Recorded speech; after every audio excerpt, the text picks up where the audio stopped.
కవితరుదురితాని పరాసువ యద్భద్రం తన్నాసువ.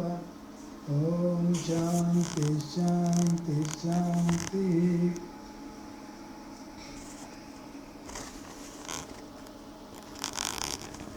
విజయాచార్యజీ, ప్రభాకర్జీ, బ్రహ్మచారులారా అందరికీ నమస్తే. మీరు చాలా కష్టపడి ఈ గురుకులంలో ఆర్ష ప్రణాళికతో పాటు ప్రభుత్వ ప్రణాళిక నేర్చుకుంటున్నారు.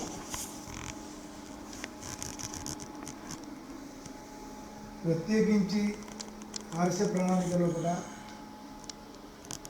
శరీరము, మనస్సు, ఇంద్రియాలు ఏ విధంగా శుద్ధం కావాలి, పవిత్రం కావాలి, తర్వాత వాటి ద్వారా ఆత్మను ఏ విధంగా పవిత్రం చేసుకోవాలి, మన జీవన విధానం ఏ విధంగా ఉండాలి అనేది నేర్పబడుతుంది. ఇది కేవలము దేవుని యొక్క దర్శనానికి మార్గము.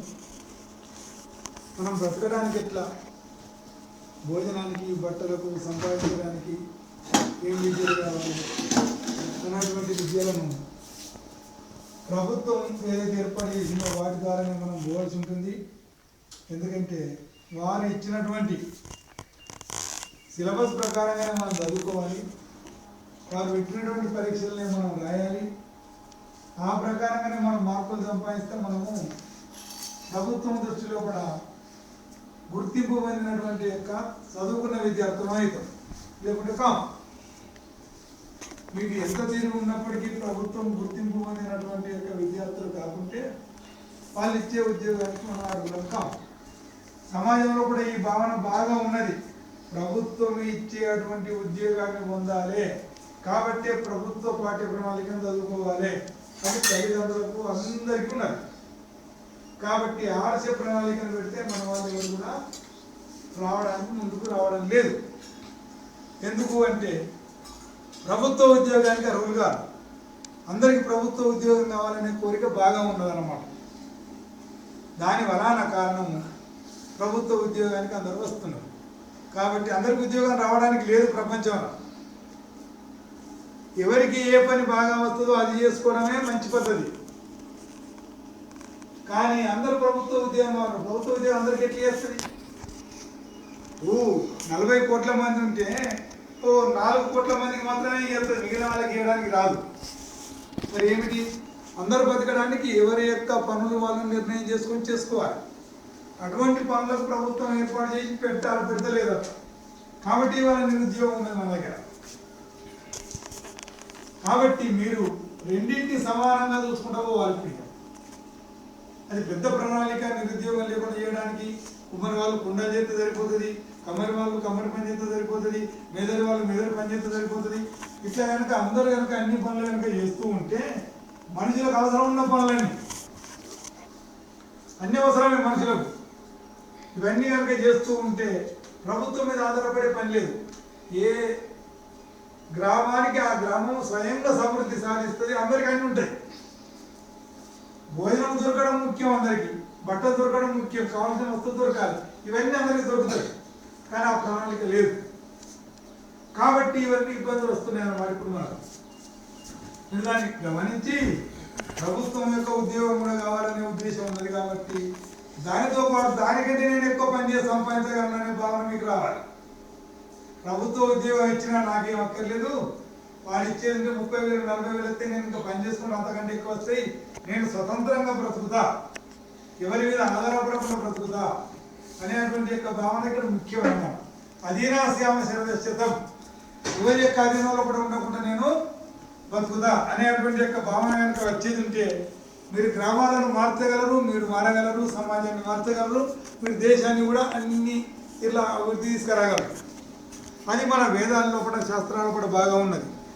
ముఖ్యంగా ఇప్పుడు మన యొక్క ఇంద్రియాలు బలంగా ఉండాలి, ఆరోగ్యంగా ఉండాలని మొత్తం మనము సంధ్యలప్పుడు ఏం చేస్తాము? ఓం వాక్ వాక్, ఓం ప్రాణ ప్రాణ, ఓం చక్రి చక్రి అని చేస్తాం. రోజు ఎందుకు తప్పనిసరి దీన్ని అనాలి అంటే ఎప్పటికీ చెడ్డ గాలి వల్ల, చెడ్డ నీరు వల్ల, చెడ్డ వాతావరణం వల్ల, అనేక కారణాల వల్ల ఇవి చెడిపోతుంటాయి మాటి మాటి. ఇంద్రియాలు ఎప్పటికీ మంచి పనులు చేయాలి, ఆరోగ్యంగా ఉండాలి, బలంగా ఉండాలి. ప్రపంచ పదార్థాలను మనం వాడుకోవడం వల్ల చెడు పని చేయబుద్ధి అవుతుంది వెంటనే మనిషికి. ఆ ఇంద్రియం ఆ పని చేస్తుంది వెంటనే. దాన్ని ఎట్లా సరి చేసుకోవాలి? మరి సరి చేసుకునే మార్గం ఎక్కడ లేదు ప్రపంచంలో. వేదంలో కూడా సూటిగా చెప్పబడ్డది. మీ ఇంద్రియాలు ఎంత ఆరోగ్యంగా ఎంత బలంగా ఉంటే మీరు అంత గొప్ప పని చేయగలుగుతారు. సైంటిస్ట్ అయినా కూడా వారి ఇంద్రియాలు ఆరోగ్యంగా బలంగా ఉంచుకుంటాడు. ఎందుకు? ఎక్కడో ఒక తల్లి చెప్తానో, తండ్రి చెప్తానో, గురువు చెప్తానో ఈ మాటలు నేర్చుకున్నాడు. మళ్ళీ చెప్పకపోయినప్పటికీ అది నేర్చుకున్నాడు. అట్లా ఎవరు నేర్చుకోలేదో వానికి గ్యారంటీగా ఆరోగ్యంగా బలంగా ఉండడానికి వీల్లేదు. పెద్ద సైంటిస్ట్ అయినా 30-40 ఏళ్ళగా చచ్చిపోతున్నాం. ఎందుకు? వీటిని ఆరోగ్యంగా ఉంచుకోలే, బలంగా ఉంచుకోలే, పవిత్రంగా ఉంచుకోలే. వీటిని ఎట్లా కాపాడుకోవాలో తెలియాలి. సైంటిస్ట్ అయినా పెద్ద పెద్దవి కనిపెట్టిండు. వీటిని కనుక తెలుసుకోకపోతే వీటితోనే బతకాలి. కాబట్టి ఇవి చెడిపోతే చెడిపోవాల్సిందే అన్నమాట. అందుకే మీరు రోజు వాక్ అనగానే నోటిలో మాట్లాడే శక్తి అభివృద్ధి ఉండాలని మనసులో అనుకోవాలి. ఉరకద్దు, పరిగెత్తినట్టు ఉరకద్దు. అందరూ ఒకటే తిరిగా ఓం ప్రాణాయంగా మాకు ప్రాణశక్తి వెంటనే ముక్కుల్లో కూడా అభివృద్ధి ఉండాలి. అది ఏమి పని చేస్తుందో ఆచార్య మీకు అర్థాలు వివరంగా చెప్తారు. వాళ్ళు చెప్పిన అర్థాలను అందరూ ఒక తిరిగి అభ్యాసం చేస్తే అందరికి ఒక తిరిగి వస్తుంది. మళ్ళీ మనిషికో తిరిగి చెప్తే ఇబ్బంది అవుతుంది. నేను జనరల్గా చెప్పాలి కాబట్టి చెప్తున్నా. కాబట్టి వారు ఏ అర్థాలు అయితే చెప్పిందో ఆ అర్థాలను మీరు మాటికి మనసులో కూడా తెచ్చుకోవాలి. అట్లా తెచ్చుకున్నప్పుడు ఏమవుతుంది? దానికి వ్యతిరేకంగా చేసినప్పుడు మీకు వెంటనే అది జ్ఞాపకం చేస్తుంది. ఓం చక్షు అన్నారు అనుకో, కళ్ళు చూసే శక్తి అభివృద్ధి ఉండాలి, తప్పుడు మార్గంలో చూడొద్దు అని మీరు అనుకున్నారు. ఎప్పుడైనా తప్పు మార్గంలో చూసిననుకో వెంటనే మీరు చేసినటువంటి ప్రార్థన మీకు జ్ఞాపకం వచ్చి ఏం చేయాలి? ఓహో, నేను తప్పు మార్గంలో పోవద్దు, నేను మంచి మార్గంలో పోవాలని రోజు దేవుని ప్రార్థన చేస్తున్నా, ఉదయం సాయంత్రం చేస్తున్నా అని చెప్పి వెంటనే మీకు మీరే సరి చేసుకోవాలి. అంటే మీరు మోస్ట్ డిసిప్లైన్డ్ ఫోర్స్ అయి కావాలన్నమాట. ఎక్కడ తప్పు చేయొద్దు, పొరపాట్లు చేయగానే సవరించుకోవాలి. ఎక్కడ తప్పు చేయొద్దు, పొరపాట్లు చేయగానే సవరించుకోవాలి. అంటే ఏమిటి? ఇక చేయని వాళ్ళు అయిపోతారు కొన్ని రోజులకు. మీరు పొరపాట్లు చేయకుండా మీరు జీవించగలుగుతారు. మాకు అటువంటి యొక్క స్థితి రావడానికి ఈ ఆర్ష ప్రణాళిక ఉన్నది. మనకు ఈ దేశాన్ని ఎట్లా రక్షించాలి, ఈ ప్రజలను ఎట్లా రక్షించాలి, ఈ ప్రభుత్వం ఏం చేస్తున్నది, మనం దీన్ని ఎట్లా మార్చగలగాలి, ఇటువంటి మనుషులను ఎట్లా తయారు చేయగలగాలి అనే అటువంటి యొక్క ఒక ఉన్నతమైనటువంటి కృణవంతో విషయం. మరియు ప్రపంచ మానవులందరినీ ఉత్తమ మానవులుగా తీర్చిదిద్దాలి. చాలా విశాలమైనటువంటి యొక్క భావన అన్నమాట మనకి. అటువంటి యొక్క భావనను మనము సాధించడం కొరకు ఈ గురుకులంలో చేరినాం. దేశంలో ఎన్నో గురుకులాలు ఉన్నాయి. ఇక్కడ ఉచితంగా చెప్పడానికి కారణం కూడా అదే. ఇటువంటి ఉన్నతమైన ఆశయాన్ని సాధించడం కొరకు మీరు ఇక్కడికి వచ్చింది. ఈ ఆశయాన్ని చెప్పడం చాలా కష్టం, చాలా తక్కువ. కాబట్టి అటువంటి యొక్క అవకాశం మీకు లభించింది. పరమాత్మ దయ వల్ల, మీ సంస్కారాల వల్ల, మీ తల్లిదండ్రుల యొక్క ప్రేరణ వల్ల, సమాజంలో ఉండేటువంటి కొంతమంది ప్రేరణ వల్ల, చివరికి ఇక్కడ గురుకులం ఉండడం వల్ల. ఇక్కడ గురుకులం లేకున్న వాళ్ళు ప్రేరణ చేస్తే రాలేదు. తర్వాత మీకు ప్రేరణ కలిగినా కూడా చెప్పేవాళ్ళు లేకుండా రాలేదు. ఇది ఉన్నాక కూడా మీకు ఎవరు చెప్పలేదు అనుకో వీడికి రావాలని, మీరు రారు. మేము ఎన్నిసార్లు పిలిచినా మీరు రారు. అంటే ఏమిటి? అన్ని సమానంగా అవసరం. తల్లిదండ్రులు చెప్పేటోళ్ళు కావాలి, సమాజంలో చెప్పేటోళ్ళు కావాలి, మీరు కూడా పోవాలి, నేర్చుకోవాలంటే వాళ్ళు కావాలి, ఇక్కడ చెప్పే వాళ్ళు కూడా ఉన్నారు. ఇలా ఏ ఒక్కటి లేకపోయినా కూడా పని పూర్తి కాదు. ఇవన్నీ విషయాలు ముఖ్యమైనవి అని గమనించాలి. కాబట్టి తల్లిదండ్రులను గౌరవించాలి, పెద్దలను గౌరవించాలి, సమాజంలో ఉండే మనుషులను గౌరవించాలి, ఆచార్యులను గౌరవించాలి. ఎందుకంటే ఏది లేకపోయినా కూడా సమాజం అసంపూర్ణం. కాళ్ళు లేకుంటే ఏమవుతుంది? నడవరాకు కుంటిపడి బాధపడుతుంది. చేతులు లేకుంటే ఏమవుతుంది? పని చేసి చేతగాక బాధపడుతుంది. కళ్ళు లేకుండా చూడరాక బాధ. అంటే ఈ అన్ని ఇంద్రియాలు చాలా ముఖ్యమైనవి. ఏ ఒక్కటి లేకున్నా బాగా ఇది తక్కువది ఇది ఎక్కువది అనే భావన మనకు రావడానికి వీలు లేదు. అదే మాదిరిగా సమాజం కూడా అందరూ ఉండవలసిందే, అన్ని రకాల వాళ్ళు.